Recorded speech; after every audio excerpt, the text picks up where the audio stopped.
Properties എല്ലാം ഇറക്കി ഷെഡിനകത്തോട്ട് വെച്ചോ, സൂക്ഷിച്ചു വേണം. ആ ശരി. എന്തുവാടേ ഇത്?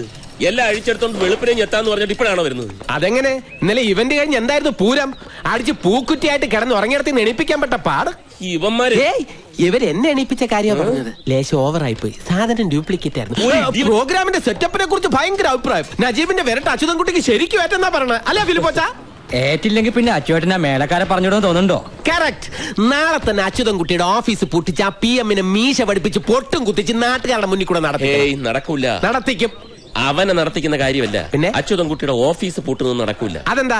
നമ്മള് ജയിച്ച ഓഫീസ് പൂട്ടിക്കൊള്ളാന്ന് അവൻ വെല്ലുവിളിച്ചല്ലേ? അതിന് നമ്മൾ ജയിച്ചു നമ്മൾ സമ്മതിക്കണ്ടേ? എന്താ സമ്മതിച്ചാല്? കള്ളത്തരം കാണിച്ചാണ് ഈ ഓർഡർ തട്ടിയെടുത്തതെന്ന് അച്യുതൻകുട്ടിക്ക് അറിയാം. ഞാൻ അപ്പഴേ പറഞ്ഞില്ലേ ആൾമാറാട്ടം നടത്തി ഓർഡർ പിടിക്കുന്നത് ഫൗളാണെന്ന്. ഇപ്പൊ ചായ കുടിച്ചാ ശരിയാവില്ല. പിരിയും നീ അവർക്കോട്. നമ്മൾ ഏറ്റെടുത്ത ഇവന്റ് ഗംഭീരമായി. പിന്നെ ഇനി നോക്കിയോ, ഫ്രണ്ട്സ് ഗ്രൂപ്പിനെ തോൽപ്പിക്കാൻ പറ്റിയ ഇവന്റുകൾ നടത്താൻ നമ്മളെ അന്വേഷിച്ച ആളുകൾ ഇങ്ങോട്ട് വരും. പറഞ്ഞ് നാവെടുത്തില്ല. അതിനു മുമ്പ് കോളുമായിട്ട് ആരോ എത്തി. നമ്മുടെ ബെസ്റ്റ് ടൈപ്പ്. ഈശ്വരാ, ബാലമാമ. ചേട്ടാ ഇതൊന്ന് പിടിച്ചേ. ബാലമാമേ, എങ്ങനെയുണ്ട് കാര്യങ്ങളൊക്കെ മോളെ? സുഖമായിട്ടിരിക്കുന്നു. ഇതേതാ ഈ അവതാരം? ആതിരയുടെ ഒരേ ഒരു അമ്മാവന ബാലകൃഷ്ണൻ നായർ. ബാലാജി എന്ന് വിളിക്കും. ഈ തമിഴ് തെലുങ്ക് സിനിമകളിലെ സ്റ്റിൽ ഫോട്ടോഗ്രാഫർ. സുനാമി വരും പോലെയാ, എപ്പോഴാ വരുന്നത് എപ്പോഴാ പോകുന്നതെന്ന് പറയാൻ പറ്റത്തില്ല. പോകുമ്പോ എല്ലാം കൂടെ തൂത്തുവാരിക്കൊണ്ട് പോകും. കുഴപ്പക്കാരനൊന്നുമല്ല, ശുദ്ധനാ. അല്ല, സുനാമി എന്ന് പറഞ്ഞുകൊണ്ട് ചോദിച്ചതാ. എന്നടാ നീ ഇപ്പിടി പാക്കറേ? അല്ല, ബാലമാമ ഇങ്ങോട്ടൊക്കെ വരുമെന്ന് തീരെ പ്രതീക്ഷിച്ചില്ല. ആലപ്പുഴയിലെ ഷൂട്ടിംഗ് ആയിട്ട് ബന്ധപ്പെട്ട് നാം വന്നത്. ഒരു തമിഴ് പടം ഡയറക്ടറും പ്രൊഡ്യൂസറും ഒക്കെ മറ്റന്നാ വരും. ഞാൻ നേരത്തെ ഇങ്ങോട്ട് വന്നു. എല്ലാവരെയും ഒന്ന് കണ്ട് കാര്യങ്ങളൊക്കെ പറഞ്ഞ് മുടിച്ചിട്ട് പോകാന്ന് നിனைച്ചു. മുടിച്ചിട്ട് പോവാനാ? മുടിച്ചിട്ടെന്ന് പറഞ്ഞ തീർത്തു എന്നർത്ഥം. ഞാൻ വിചാരിച്ചു മുടിച്ച്. നീ എന്തിനാ അങ്ങനെ വിചാരിക്കണേ? ഇവൻ ഏതാ? ഞാൻ നജീബിന്റെ ഫ്രണ്ടാ. ഫ്രണ്ടിക്കാരാണ്ട് കുറച്ച് ബാക്കിലേക്ക് മാറിക്കടാ. ഈ ഗേറ്റിന്റെ മുമ്പിൽ കൂടെ വേണല്ലോ കളരിക്കിലേക്ക് പോകാൻ. അപ്പൊ ഇവിടെ കേറി നിങ്ങളെ ഒന്ന് കണ്ടിട്ട് പോകാമെന്ന് വിചാരിച്ചു. ഞാൻ വിചാരിച്ചു ഞങ്ങളോടൊക്കെ ദേഷ്യമായിരിക്കും. എതുക്കടി? അല്ല, ഇവിടെ നടന്ന പ്രശ്നങ്ങളൊക്കെ അറിയുമ്പോ ഒക്കെ അറിഞ്ഞിട്ട് തന്നെ ഞാൻ വന്നത്. ഏത് ആണിന് ഏത് പെണ്ണാന്ന് തീരുമാനിക്കുന്നത് നമ്മളല്ല, ഈശ്വരനാ. അത് തന്നെയാണ് ഞാനും പറയുന്നത് അമ്മാവ. കൈയെടുക്ക്. നീ കെട്ടിയതാ? അല്ല. എന്തേ? ഈശ്വരൻ ഒരുപാട് കഷ്ടപ്പെട്ടു. മനസ്സിലായില്ല. നീ വളരെ ചീപ്പായിട്ടുള്ള സാധനമാണല്ലോ കഴിച്ചില്ല. ഇതൊക്കെ ഗവൺമെന്റ് നിർത്തിന്ന് പറഞ്ഞിട്ട് ഇനി അയ്യേ വന്നേ. വാറ്റപ്പ് ഇവിടെ കിട്ടൂല്ലേ? നീ എവിടേക്കാ ഈ പായണേ? നിക്ക്, ഞാനൊന്ന് ചോദിക്കട്ടെ. ഞാൻ കുടിക്കാൻ എന്തെങ്കിലും എടുക്കാം. അത് ரொம்ப നല്ല ഐഡിയ. സീക്രട്ട് എടുത്തിട്ട് വാ. അച്ചൂട്ടി ഇപ്പോഴും അടങ്ങിയിട്ടില്ല അല്ലേ? എങ്ങനെ അടങ്ങും? ഞാനിവളെ തട്ടിക്കൊണ്ടു പോകുന്നാണല്ലോ എല്ലാരും ധരിച്ചു വെച്ചിരിക്കുന്നത്. എന്താ അങ്ങനെയല്ലേ? അല്ല, സത്യം ബാലമാമ എങ്കിലും അറിയണം. നീ പറയ്. പുഴയെ ചാടി ചാകാൻ ഒരുങ്ങിയെടുത്തുനിന്ന് രക്ഷിച്ചോണ്ട് വന്നതാ ഞാൻ. ഈശ്വര, എന്താ ഞാനീ കേക്കണേ? അല്ല, അവളെയും കുറ്റം പറയാൻ പറ്റില്ല. എത്ര പേരുടെ മുന്നിലാ കെട്ടിയൊരുങ്ങി ചായയും പലഹാരം കൊണ്ട് നിൽക്കുന്നത്. ജാതകത്തിൽ വൈധവ്യ ദോഷമുള്ള പെണ്ണിനെ ആർക്കും വേണ്ട. അവള് കാരണം ഏട്ടന്റെ കല്യാണം കൂടെ നീണ്ടുപോയല്ലോ എന്ന് ഓർത്തിട്ടാ ആ കടുങ്കൈ ചെയ്യാൻ പോയത്.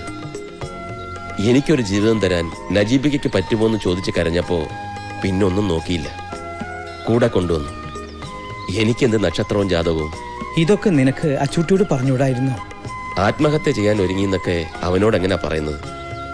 ഇനി എന്തെങ്കിലും ഒന്ന് പറഞ്ഞു കോംപ്രമൈസ് ആക്കാമെന്ന് വെച്ച് അടുത്തോട്ട് എന്നാ കൊമ്പും കുലുക്കിക്കൊണ്ട് കൊലവിളി നടത്തുകയല്ലേ. ഒക്കെ കേട്ടു. കഷ്ടായേട്ടോ. ഞാൻ പറഞ്ഞു, നീ വിഷമിക്കണ്ട. ഒരു കുഞ്ഞുണ്ടായി കഴിഞ്ഞാൽ അവന്റെ ഈ വാശിയൊക്കെ മാറും. പെണ്ണ് കെട്ടാൻ പോലും അവൻ സമ്മതിക്കുന്നില്ല, പിന്നല്ലേ കൊച്ചുണ്ടാവുന്നു. അവന് കൊച്ചുണ്ടാവണ കാര്യല്ല, നിങ്ങൾക്കൊരു കൊച്ചുണ്ടാവണ കാര്യ. അതെങ്ങനെയാ? ഏട്ടനൊരു പെണ്ണിന്റെ കഴുത്തി താലി കെട്ടിയിട്ട് മതി നമുക്കൊരു കുടുംബജീവിതം എന്ന് പറഞ്ഞ് വാശി പിടിച്ച് നടക്കുകയല്ലേ ഇവിടെ ഒരാള്. അപ്പൊ ഇതുവരെ നിങ്ങളുടെ ശാന്തി മുഹൂർത്തം കഴിഞ്ഞില്ലേ? ശാന്തി മുഹൂർത്തോ? First night. അത് പിന്നെ ഞങ്ങളോടുള്ള പക കൊണ്ടാണല്ലോ ഒരു കുടുംബജീവിതം വേണ്ടെന്ന് പറഞ്ഞ് അച്യുതൻകുട്ടി വാശി പിടിച്ചു കിടക്കുന്നത്. അതുകൊണ്ടാ ഞാൻ. ഇതിലും ഭേദം ജാതകദോഷായിട്ട് ഇവള് കളരിക്കൽ തന്നെ നിൽക്കുന്നതായിരുന്നു നല്ലത്. ഇതിങ്ങനെ വിട്ടാ പറ്റില്ല. അവന്റെ വാശിയും വൈരാഗ്യമൊക്കെ മാറ്റാമോന്ന് ഞാനൊന്ന് നോക്കട്ടെ. നീ ധൈര്യമായിട്ടിരിക്കും. ഇപ്പൊ ഷൂട്ടിംഗ് തുടങ്ങാൻ പോണ സിനിമ റിലീസ് ആകുന്നതിന് മുമ്പ് അവൻ പെണ്ണ് കെട്ടിയിരിക്കും.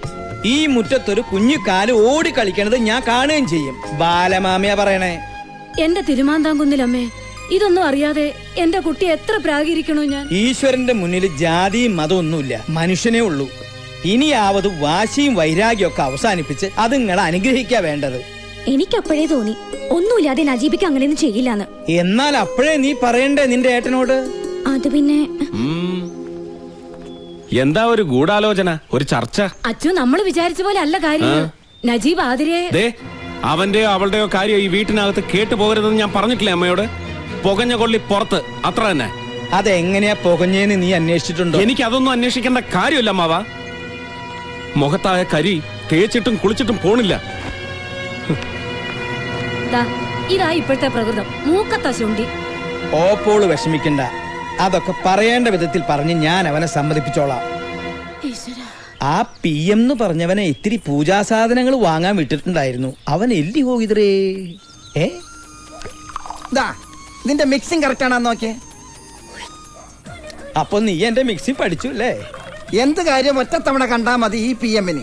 നീ റൊമ്പ ഗട്ടിക്കാരൻ. ഞാൻ കെട്ടിട്ടൊന്നുമില്ല. എടാ, ഗട്ടിക്കാരൻ എന്ന് പറഞ്ഞ സാമർത്ഥ്യക്കാരൻ അർത്ഥം. ഓ, ആ കെട്ടിക്കാരൻ. ആ, അപ്പൊ നമ്മ പറഞ്ഞു നിർത്തിയതെങ്കേ നാഗർകോവിൽ തെലുങ്ക് പടത്തിന്റെ ഷൂട്ടിംഗ്. ആ, കോവിലിൽ ഏതോ കല്യാണം കാണുന്ന ഹീറോയും ഹീറോയിനും. കറക്റ്റ്. കറക്റ്റ്. ഹീറോയും ഹീറോയിനും റെഡി. അവര് കാണുന്ന കല്യാണത്തിനുള്ള പെണ്ണും റെഡി.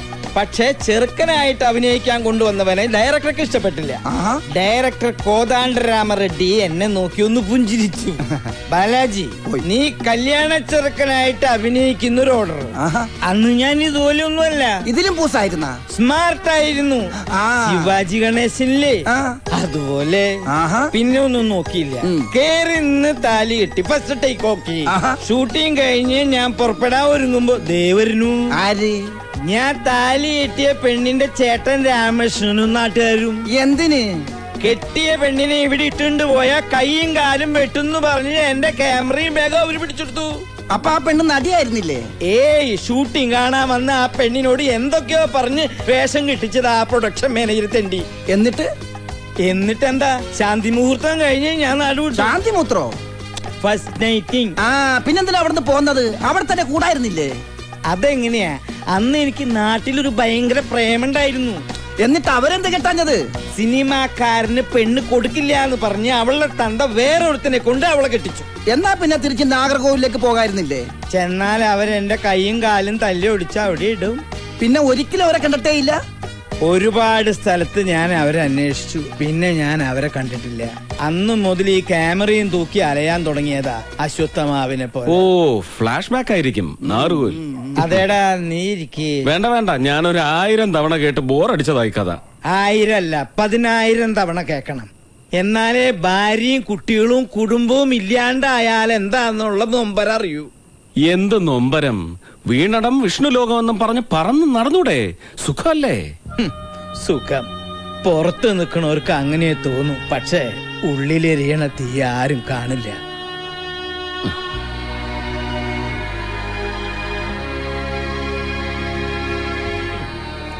അതുകൊണ്ടാ പറയണേ, ഈ ബാലമാമയുടെ ഗതി നിനക്കുണ്ടാവരുത്. നിനക്കെന്നല്ല, ആർക്കുണ്ടാവരുത്. ഞാനൊരു സത്യം പറയാം, വെള്ളടിച്ചിട്ട് പറയാണെന്ന് വിചാരിക്കരുത്. അമ്മാവൻ പറയും.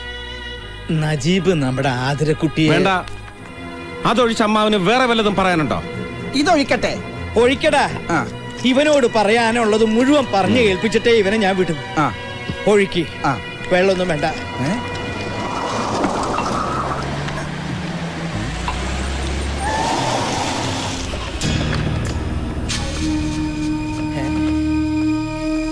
ആരാ ഈ നേരത്ത്? പൈലിപ്പിള്ളയും അയാളുടെ ഗുണ്ടകളുവാ. ആരാ പൈലിപ്പിള്ള? ചിട്ടിക്കമ്പനി മുതലാളിയാ. പിന്നെ കൊട്ടേഷൻ കൊടുക്കും. കൊട്ടേഷനാ? ആരുടെങ്കിലും കയ്യും കാലും തല്ലി ഓടിക്കണ, വണ്ടി കയറ്റി കൊല്ലണ, ഇവന്മാരെ ഏൽപ്പിച്ചാ മതി. ഓരോന്നിനും പ്രത്യേകം പ്രത്യേകം റേറ്റാ.